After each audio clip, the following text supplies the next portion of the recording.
What is up everybody, it's your boy Camera Bash here and welcome back to the Movement channel, where today we're coming at you guys with another brand new WWE 2K22 video, where in this one we'll be taking a look at 7 arenas that could actually be making their way into the game. Now what we'll be talking about today is pure speculation, because as of right now, the only 2 arenas that have been 100% confirmed for WWE 2K22 are Raw and SmackDown arenas, as they were shown in the trailers for the game. But based on events over the last few years, these are 7 educated picks for arenas that we could have a very high chance at seeing in the game. So without further ado, let's jump into it. Coming in at number 1, the very first thing on our list is a highly requested arena for the game, and an arena that so many people are expecting to see in the game because we had to live with it for so long. And yes, I am of course referring to the WWE Thunderdome arena. For those of you who are living under a rock during the coronavirus pandemic, WWE, like every other sporting promotion in the world, was not allowed to perform live in front of crowds to stop the spread of the virus. So, what did WWE do? They replaced the fans with LED screens and let people tune in live from around the world like it was a giant Zoom call. This started on August 21st, 2020 and lasted all the way up until July 15th, 2021, when WWE was finally allowed to start touring in front of fans again. Despite most of us just wanting to get back to the way things were and see the rear end of the Thunderdome, most people can't escape the unique charm that it had, and seeing as it was a part of the WWE ecosystem for such a long time, it'd be a shame not to have it immortalized in the game somehow.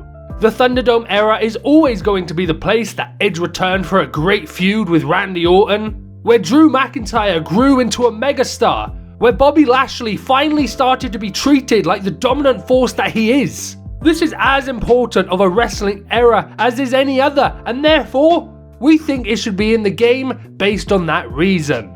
Speaking of immortalizing places we've been to before, the next few on our list follow that same theme, starting with number 2, of course, WrestleMania 37 at Raymond James Stadium, and most importantly, above all else, giving us that pirate ship. This one is going to be a no-brainer. The most current and up-to-date WrestleMania arena is always included in the game, and not only do we not see this year being any different, but it could actually end up being the best WrestleMania arena we've ever seen in the game. Think about it. Usually, there is only 6 months between WrestleMania and the release of the game, but this time around, they have almost a full year, giving them more time than ever to polish up the WrestleMania stage and make it more detailed than ever before. If they wanted to, they could even make Kevin Owens' dream come true and give us the ability to jump off the pirate ship. Now that would be something worth waiting another 6 months for, and absolutely something that would hit differently. Either way though, whether we can jump off the ship or not, it's almost a guarantee that this arena is going to be in the game, and I hope it looks as good as it did in real life, weather included.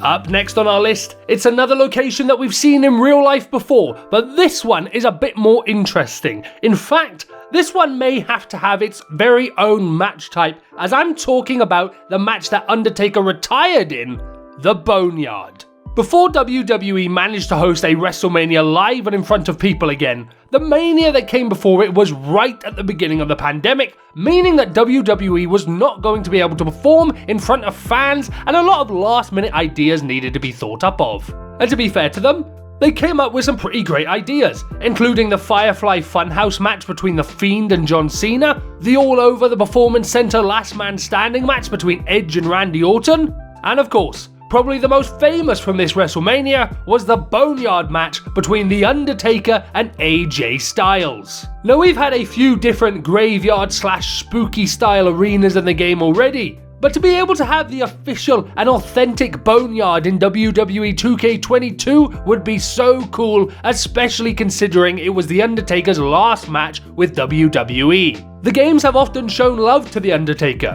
whether it be throwing in some unique scenes revolved around him or making an entire mode dedicated to his legacy, so I could definitely see them going the extra mile to make sure this one-of-a-kind match is immortalized in WWE 2K22 forever. The fourth arena we think is going to be in WWE 2K22 is the infamous WWE Crown Jewel. Now we get it. People have a lot of different thoughts about this show as a whole, especially considering the country that it's hosted in. But despite that, this is one of those shows that WWE puts a lot of effort into every time they host one, and at this stage, it's almost getting on the level of one of their big four pay-per-views with the amount of big name talent they often pull out for it. It has featured the likes of Shawn Michaels, Undertaker, Goldberg, heck, even Tyson Fury has won a match at Crown Jewel. I think a show that has that much star power behind it is surely going to be a show that ends up featured in WWE 2K22. Okay, so we're getting into a bit of crazier territory here, but stick with me for a sec. WWE 2K20 introduced us to the idea of 2K Originals, where we would see some larger-than-life things brought into the game, including superstars, moves, weapons, and of course, arenas.